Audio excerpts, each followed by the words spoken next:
ఇంతవరకు రాలేదంటే ఇంకా తను చూడలేదేమో. కానీ తను చూస్తుంది,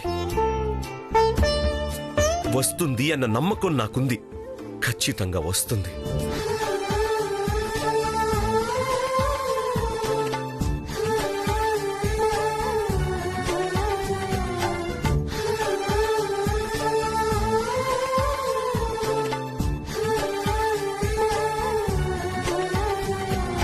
ఎక్కడున్నా తనకు తెలియాలని నా పెళ్లి గురించి పేపర్లో వేయించాను, టీవీలో ప్రకటనలు వేయించాను.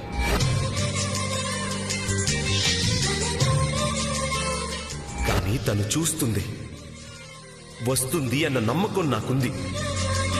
ఖచ్చితంగా వస్తుంది. వచ్చిందండి, మీ పక్కనే ఉంది. మీ నమ్మకమే నిజమైంది. మీ ఈ ఆలోచనే మీ గురించి తెలిసేలా చేసి మిమ్మల్ని వెతుక్కుంటూ వచ్చేలా చేసింది. అయినా మీరు నా కోసం ఇంతలా ఆలోచిస్తున్నారా? ఇంతలా తప్పిస్తున్నారా? కానీ నేనే మిమ్మల్ని నమ్మలేకపోయాను. మర్చిపోయారేమో అనుకున్నాను. ఇంకా మిమ్మల్ని బాధ పెట్టనండి. జానకిలా ఇంటికొచ్చిన నేను పెళ్లి లోపల వైదేహిలా మీ ముందుకొస్తాను.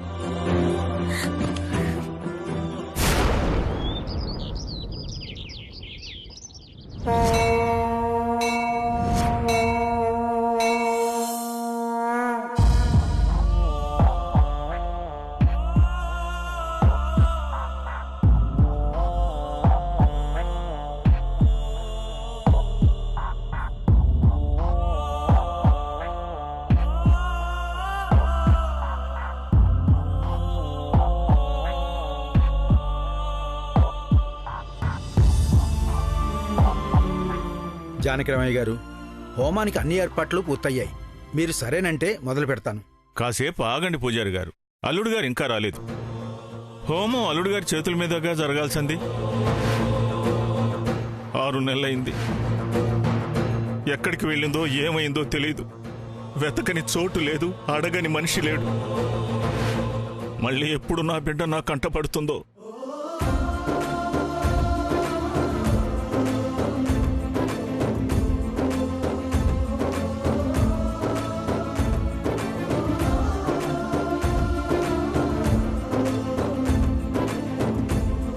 అన్ని ప్రయత్నాలు చేశారు. ఈ ఒక్క ప్రయత్నం చేయండి. నాకు నమ్మకం ఉంది, ఈ మహాలక్ష్మి హోమం జరిపిస్తే మీ ఇంటి మహాలక్ష్మి మీకు తప్పకుండా కనిపిస్తుంది.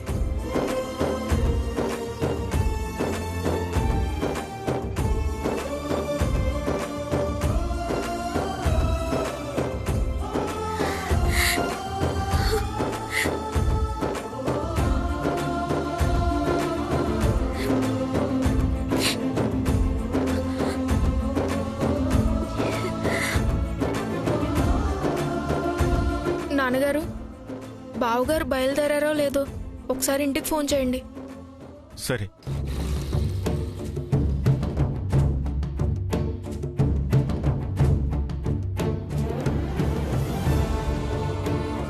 ఆయన ఇక్కడికి వస్తానన్నారా? ఎందుకు? హలో, నేనమ్మా జానకిరావు మాట్లాడుతున్నాను. చెప్పండి అన్నయ్య గారు.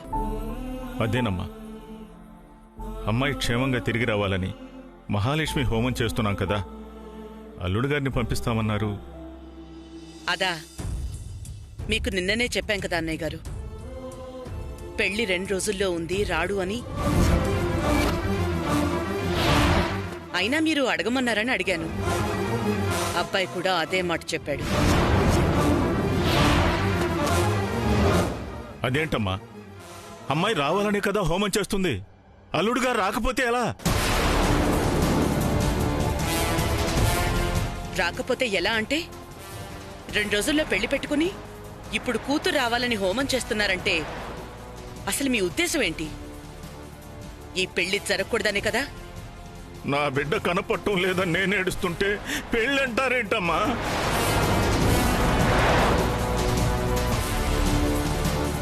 ఒక్కసారి అల్లుడు గారిని పంపించండి అమ్మా. నా బాధ అర్థం చేసుకోండి అమ్మా.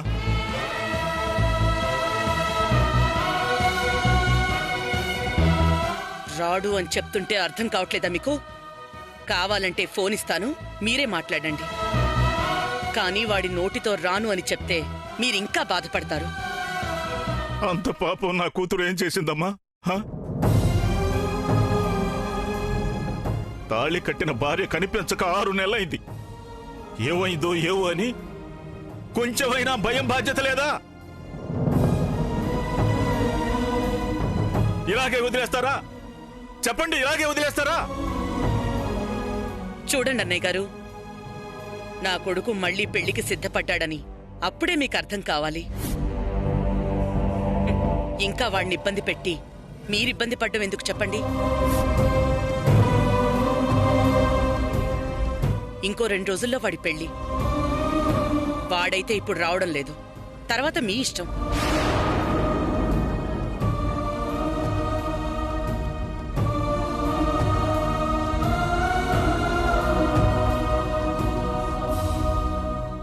అయ్యో నాన్న, నేను ఆయన్ని ఇలాగే అపార్థం చేసుకున్నాను. ఇది అత్తయ్య ఆడుతున్న నాటకం నాన్న. ఆయనకి ఏమీ తెలియదు నాన్న.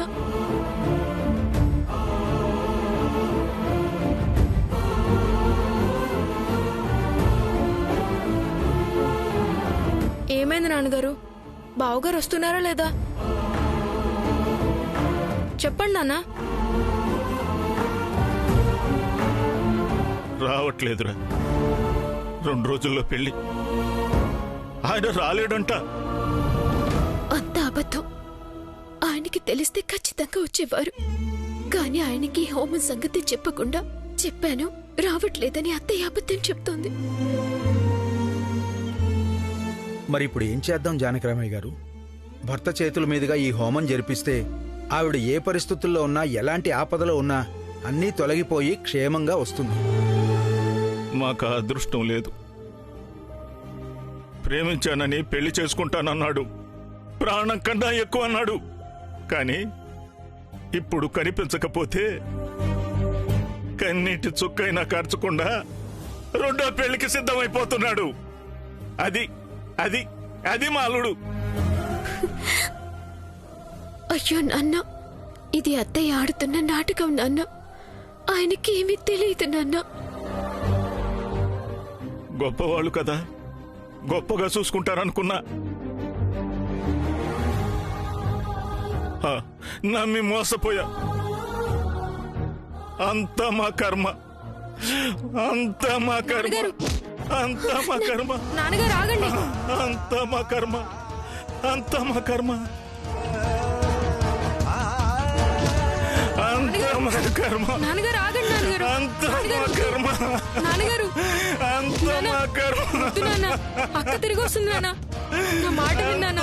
వద్దు నాన్న, దయచేసి నేను చెప్పేది విన్నానా? వద్దు నాన్న. నాన్న ప్లీజ్ నాన్న. అంతా మా ఆపండి, కర్మ, ఆపండి, ఆపండి. వద్దు నాన్న. నాన్న ఆగండి. ఆపండి, ఆపండి, మా కర్మ. ఆపండి. నాన్న ఆపండి, ఆగండి నాన్న. నాన్న వద్దు నాన్న. ఆపండి నాన్న. చెప్పేది వినండి. జానకిరామయ్య గారు, నాన్న ప్లీజ్ నాన్న. ఆగండి నాన్న, ఆగండి నాన్న, ఆగండి నాన్న, ఆగండి నాన్న.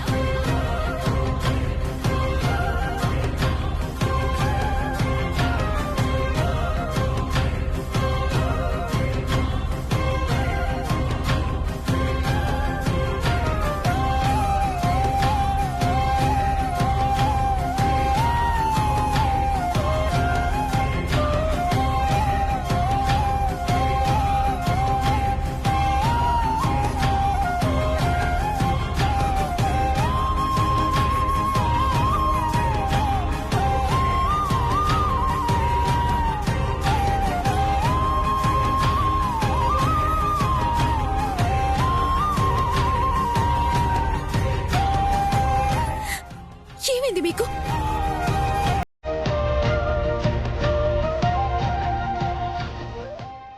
పిచ్చి కనిపట్టిందా?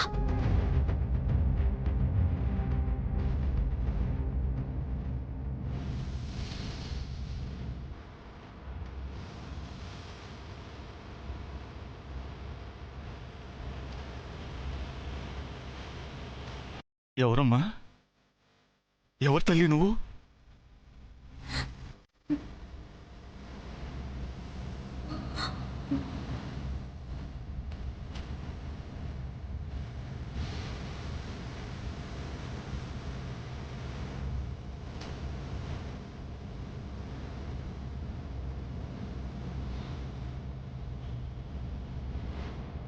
చెప్పమ్మా, ఎవరు నువ్వు?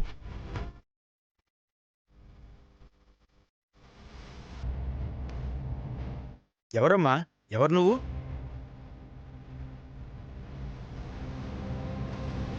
చెప్పమ్మా. జానకిరామయ్య గారిని నాన్న అని పిలుస్తున్నావేంటి?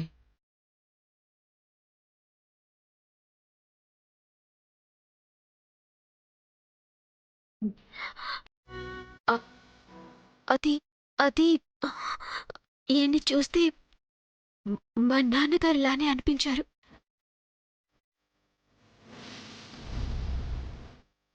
ఈ కథంతా మా కథలాగానే అనిపించింది.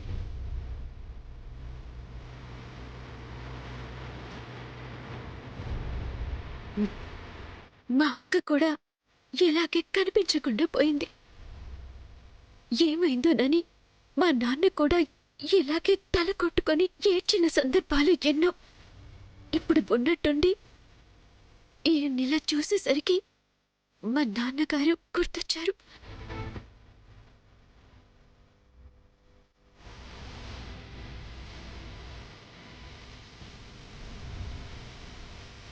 పోనీలే అమ్మా, కన్నబిడ్డవు కాకపోయినా బిడ్డలాగే వచ్చి కాపాడావు. నాన్న అని పిలిస్తే నా కూతురే వచ్చిందని ఆశతో చూశానమ్మా.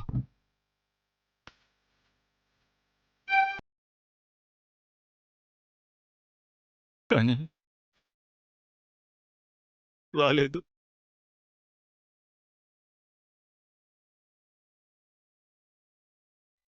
రాలేదు.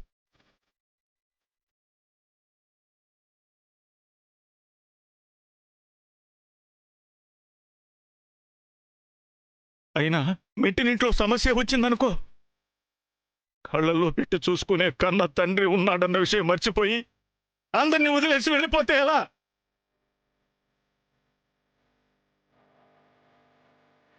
ఆ తండ్రి ఏమైపోతాడు అన్న ఆలోచన లేదా?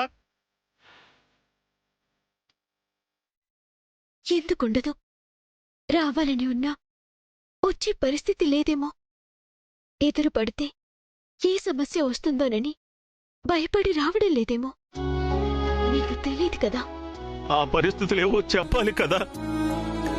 అమ్మాయి కనిపించటం లేదని అల్లుడు గారు పెళ్లి చేసుకోవడానికి సిద్ధపడిపోతున్నారు. తర్వాత వచ్చిన ఆ జీవితం ఉంటుందా? పెళ్లి కోసమైతే మీరు భయపడాల్సిన అవసరమేం లేదు. ఈ పెళ్లి జరగదు.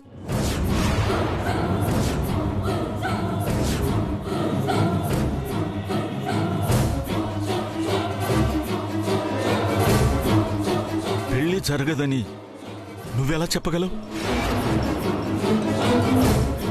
అమ్మాయి కోసం హోమం చేస్తావంటేనే పెళ్లి చేసుకోబోతున్నావు రానని తేల్చి పారేశారు. ఇంకా పెళ్లి జరగదని ఎలా చెప్తావమ్మా? అది జరగదు. నేను చెప్తున్నాను కదా. మీ అల్లుడి గారికి మీ అమ్మాయి అంటే ప్రాణం. అన్యాయం చేయరు. అంత ప్రాణం అయితే ఈ హోమానికి ఎందుకు రాలేదమ్మా? ఎందుకంటే ఈ హోమం సంగతి ఆయనకి తెలీదు.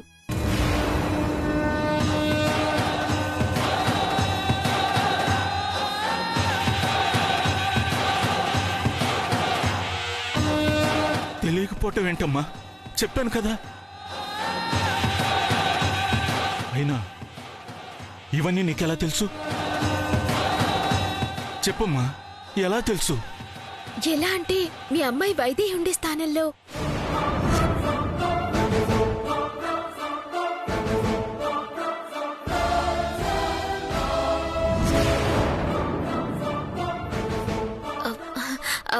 అదే ఆ ఇంట్లో ఇప్పుడు నేనుంటున్నాను.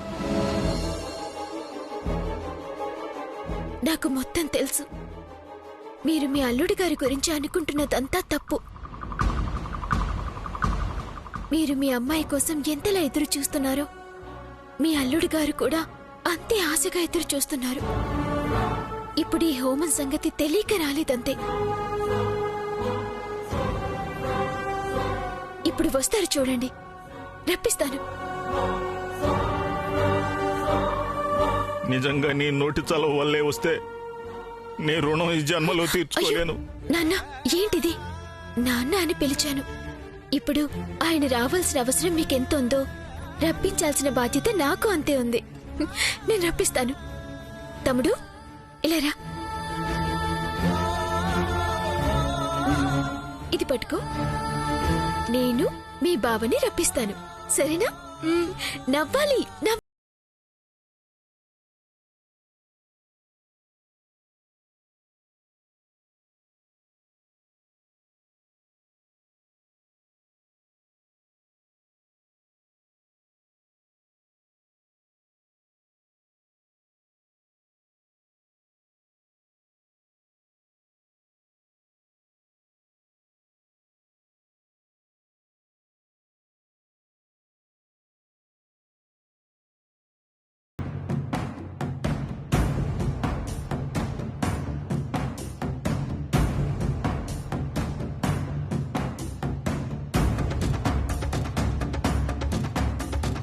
ఎంత సీరియస్ గా ఉన్నాడో చూడు. అందమైన అమ్మాయి పక్కనే ఉన్నా కూడా కనీసం చలనం కూడా లేదు. ఏదో ఒకటి చేసి వైదేహిని మర్చిపోయేలా చేస్తే కానీ నా కోసం ఆలోచించాడు.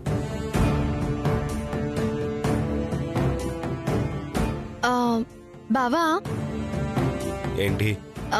పెళ్ళెప్పుడో తెలుసా? ఎవరిది? టూ మచ్ బావా. ఎవరి పెళ్లి గురించి అయితే నేనెందుకు అడుగుతాను? మన పెళ్ళెప్పుడు అని. ఏమో, ఎవరికి తెలుసు? అంటే నన్ను పెళ్లి చేసుకునే ఉద్దేశం లేదా బావా? మరి చేసుకుంటానని నువ్వే అన్నావు కదా. పెళ్ళెప్పుడు అని నీకే నమ్మకం లేనట్టు అడుగుతుంటే ఇంకా నేనేం చెప్తాను చెప్పు? నాకు నమ్మకం లేదని నీకెప్పుడు చెప్పాను? నీకు గుర్తుందో లేదో అని అడిగాను. నాకు అన్ని గుర్తున్నాయి. 6 నెలల క్రితం పెళ్ళనుకున్నాం, జరిగిందా? అలాగే ఇప్పుడు అనుకుంటున్నాం. జరిగేది ఎప్పటికైనా జరుగుతుంది, జరగనిది ఎప్పటికీ జరగదు. అసలు తర్వాతి క్షణం ఏం జరుగుతుందో ఎవ్వరికీ తెలీదు.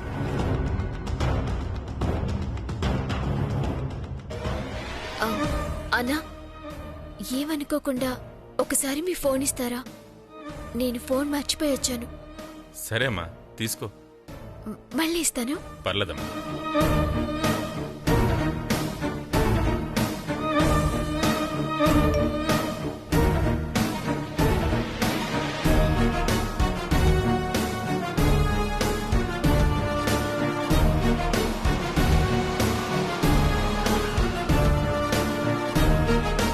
మీ ముందుకు ఎందుకు రావట్లేదు అర్థం కావట్లేదు అన్నారు కదా. ఇప్పుడు వస్తే మీ ముందుకొస్తాను. ఏమైంది బావా? అసలు ఏమైంది బావా?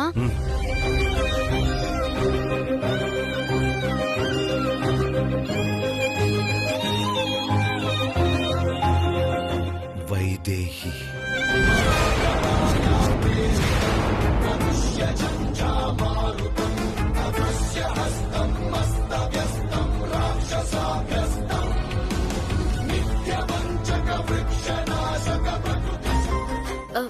మారుతి, మీ బావగారికి వైదేహి అక్క మెసేజ్ చేసినట్టే చేశాను. ఖచ్చితంగా ఈ గుడికొస్తారు. నువ్వేం భయపడకు. అన్నట్టు నాన్నగారికి కూడా చెప్పు, ఏమీ తెలియనట్టుగానే ఉండమను. సరే అక్క. సరే, నువ్వు వెళ్ళు.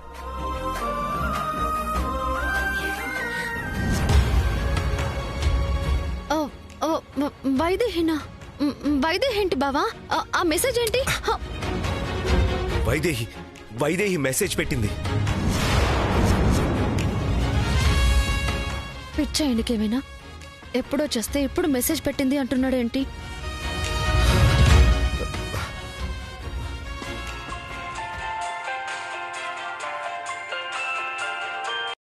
హలో హలో హలో ఏమండి ఎవరు మీరు? వైదేహి ఎక్కడ? వైదేహ్య వైదేహి ఎవరండి? ఇప్పుడు ఇందాక ఈ ఫోన్ నుంచి నాకు మెసేజ్ చేసింది కదా, అది ఆ అమ్మాయి ఎక్కడ? ఆ మెసేజ్ ఎవరు పంపించారు? ఒక అమ్మాయి వచ్చి ఫోన్ కావాలని అడిగి తీసుకుని మెసేజ్ చేసింది, మళ్ళీ ఇచ్చేసింది. ఆ అమ్మాయి చేసి ఉండొచ్చు.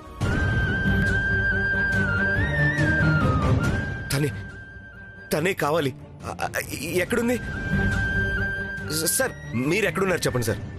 నేను ఇక్కడ శివాలయంలో ఉన్నానండి. Thank you so much.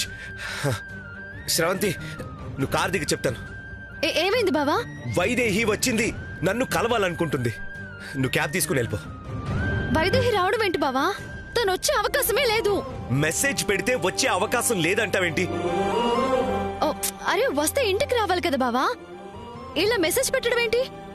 ఏదో పొరపాటున వచ్చిన మెసేజ్ అయి ఉంటుంది. పద బావా. లేదు, వైదేహి వచ్చింది. వైదేహి మెసేజ్ పెట్టింది.